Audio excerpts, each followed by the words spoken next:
Job had always considered himself an ordinary man, living a life most would call unremarkable. Every morning, he would wake up before sunrise, brew a cup of coffee, and read the small stack of newspapers he had piled neatly on his kitchen counter. He worked a modest job at the local warehouse, handling shipments and organizing inventory, and though he earned just enough to support himself, there was a quiet pride in the routine he had built. John's life was simple, predictable, and, by most standards, content. Yet, deep down, he often felt a nagging emptiness, a sense that something was missing. The years had not been kind. His parents had passed away when he was young, leaving him with distant relatives who never really cared to stay in touch. Friends came and went, some drifting away with the currents of life, others lost to circumstance or misfortune. Love, too, had been elusive. There had been moments of connection, fleeting sparks of affection, but none had endured. He found comfort in small acts of kindness,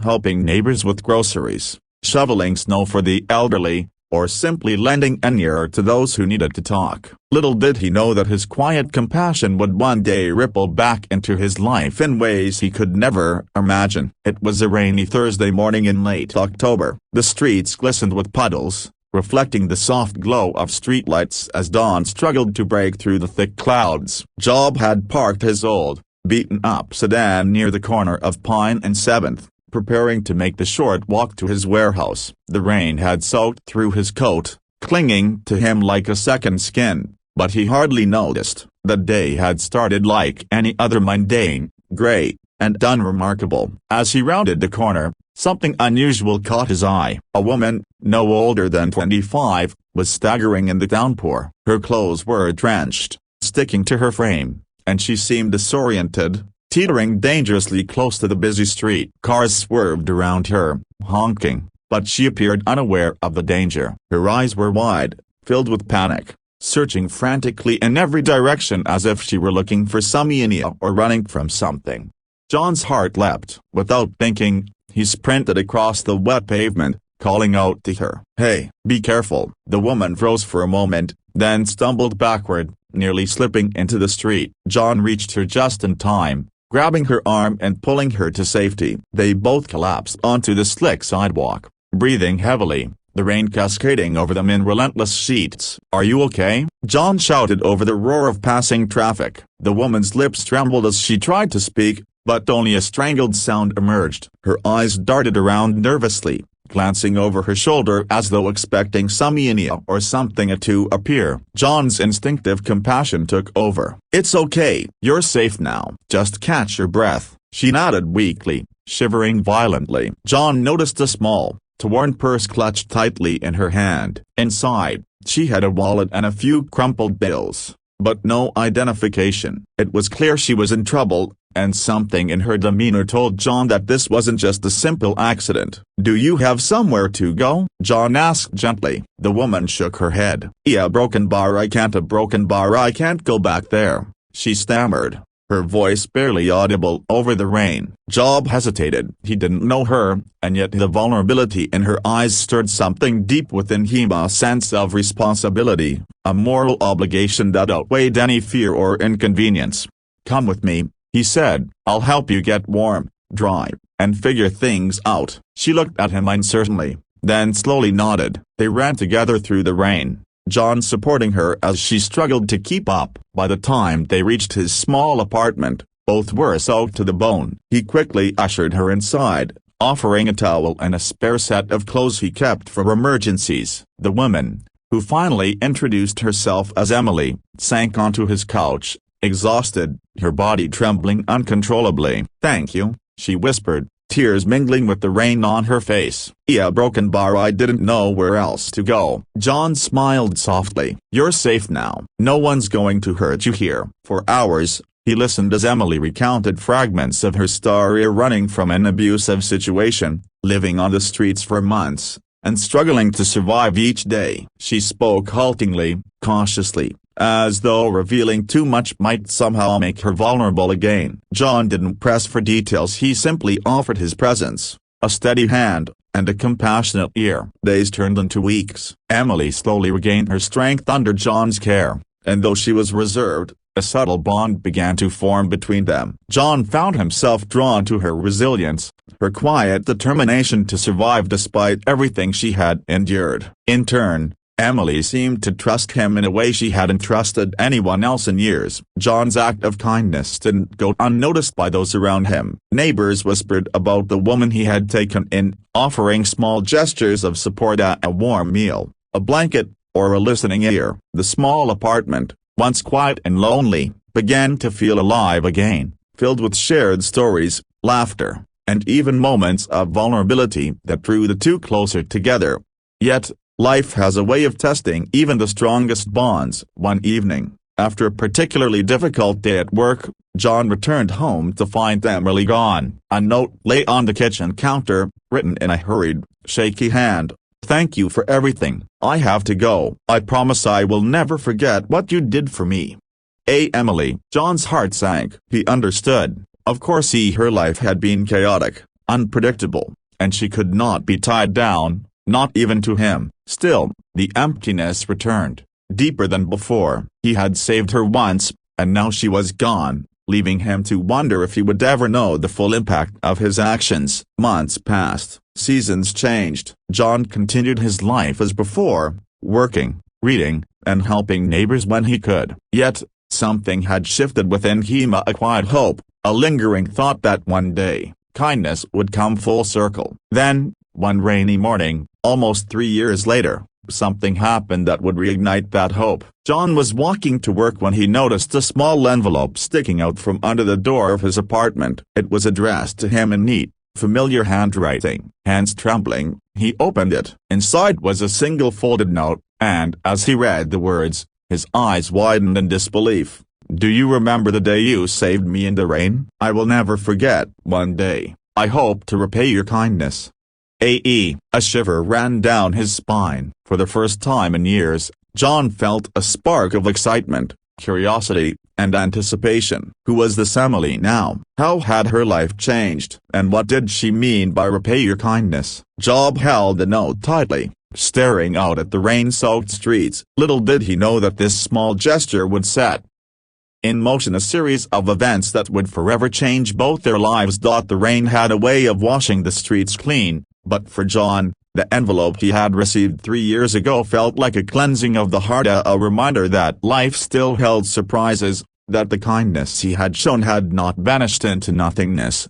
Days passed, and John could not stop thinking about Emily. He wondered where she was, how she was living, and what had led her to leave that mysterious note. He often found himself staring at the city streets during his commute, imagining her in one place or another, safe, surviving, perhaps even thriving. But no matter how many guesses he made, the truth remained elusive. Meanwhile, Emily's life had been anything but easy. After leaving John's apartment that rainy night, she had faced countless challenges. She had no family to turn to and no place to call home. The city, once a haven of possibility, became a landscape of uncertainty, danger, and hardship. Every day had been a test of resilience. She slept in shelters, took odd jobs wherever she could, and lived in constant fear that her past would catch up with her. Yet, despite the hardships, she never forgot John, the man who had risked his own safety to pull her out of danger,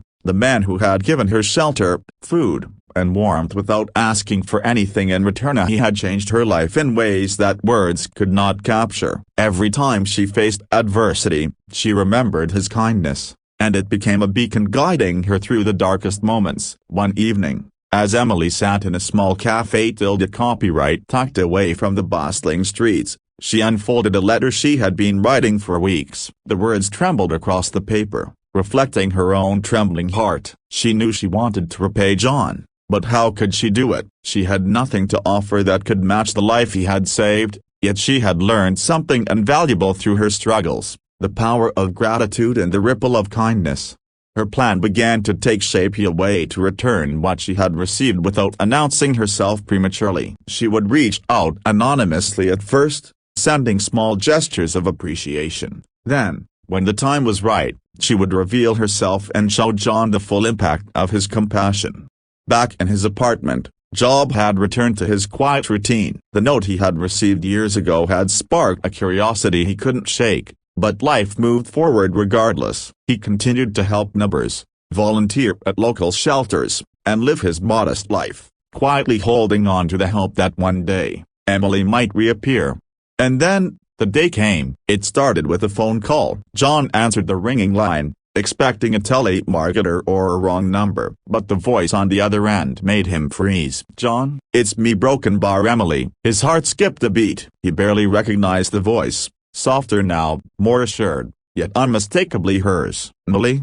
he whispered, unsure if he should believe it. "Yes," she said, her voice shaking slightly. "Yeah, Broken Bar, I've been meaning to contact you for so long. Can we meet?" John's mind raced, memories of that rainy day flooding back at her, trembling, her fear, the fragile trust she had placed in him. "Of course," he replied. "Where?" A small park, where the autumn leaves were just beginning to fall, was the agreed meeting spot. When John arrived, he saw her before she saw him. Emily stood near a fountain, hands tucked into her coat pockets, eyes scanning the surroundings nervously. The years had changed here, she was taller, more confident, yet the familiar warmth in her eyes remained. John approached cautiously, unsure how to bridge the years of absence and the unspoken questions between them. When their eyes met, something unspoken passed between them, a recognition of shared history, of lives forever intertwined by one simple act of kindness. "Emily," John said softly, unable to hide his emotion. "John," she replied, her voice thick with emotion. "I've thought about this day for so long." They sat on a nearby bench, the fountain's gentle gurgle providing a serene backdrop. Emily began to recount the years she had spent surviving, the challenges she had faced, and the small victories that had kept her going. She spoke of the moments when she had wanted to give up, when the world seemed unbearable, and how remembering John's compassion had given her the strength to continue. "I wanted to repay you," Emily said, tears glistening in her eyes. "I wanted to show you that your kindness was not wasted, that it changed my life in ways I could never repay. But I wasn't sure how." Broken Bar until now. John listened, moved beyond words. The man who had once felt ordinary and insignificant realized that the act he had considered small had created ripples far beyond his understanding. "I don't know what to say," John murmured, his throat tight. "Yeah, Broken Bar, I just did what anyone would have done." "No," Emily said firmly. "You did what very few people would. You saw someone in need and chose to help without expecting anything in return. That's rare, John, and that's why I'm here to show you that it mattered, that it still matters." She reached into her bag and pulled out a small box. Inside was a locket, simple yet elegant, engraved with the words, "Kindness changes everything." "I want you to have this," she said, placing it gently in his hands. "Not because I can repay you, but to remind you that your compassion created a life that mattered, a life that endured." Job held the locket, feeling a warmth spread through his chest. He realized that the world could be harsh, unpredictable, and cruel, yet moments like these, are small, unexpected, and pure, made it beautiful and worth living. As the afternoon sun began to peek through the clouds, casting golden light over the park, Emily and John sat in silence, absorbing the significance of the moment. There were no dramatic words, no grand gesture, just the quiet understanding that lives had been forever changed. Over the next few weeks, John and Emily grew closer. They shared meals, stories, and laughter. They didn't rush, knowing that trust and connection were built slowly, deliberately, like planting seeds in fertile soil. John found joy in her presence, a sense of completeness he hadn't realized he had been missing. Emily discovered a safe space to heal, to thrive, and to give back in ways she had once only dreamed of. One rainy evening, as they watched the droplets slide down the windows of John's apartment, Emily smiled and said, "Do you realize what your small act of kindness started?" John shook his head. "No, a Broken Bar, I still feel like I just did what anyone would do." "But you didn't," she said, taking his hand. "You chose compassion over indifference, and that choice brought me here, safe, alive, and able to see the world differently. Your kindness saved me, John, and now, a Broken Bar, you've given me a chance to be better, to be stronger, to give back. That's the power of what you did." John looked at her, the weight of her words settling into his heart. He realized that life was not about grand gestures or monumental achievements. It was about the small acts, the choices made in moments of uncertainty, that decisions to help when no one else would, that understanding, that recognition, was more powerful than anything he had ever imagined. Months passed, and their bond deepened. John and Emily became a source of inspiration to those around them, sharing their story quietly with neighbors, friends, and eventually through community events. They never sought recognition or fame, only the knowledge that one act of kindness could indeed ripple through lives, changing them forever. And in the quiet moments, when rain fell softly against the windows, John would often glance at the locket around his neck, a simple reminder of a day when a stranger's life became his responsibility. And in those moments, he understood the truth: kindness is never wasted. Love, compassion, and courage are seeds planted in the hearts of others, and sometimes, years later, they bloom in ways that are more beautiful than we could ever imagine. Job had saved a stranger that rainy day. Years later, that stranger returned not with repayment in the conventional sense, but with a heart full of gratitude, a life transformed, and a bond that would last a lifetime. And in that, John found the ultimate reward, the realization that the world, despite its challenges, still held moments of pure, unshakable goodness.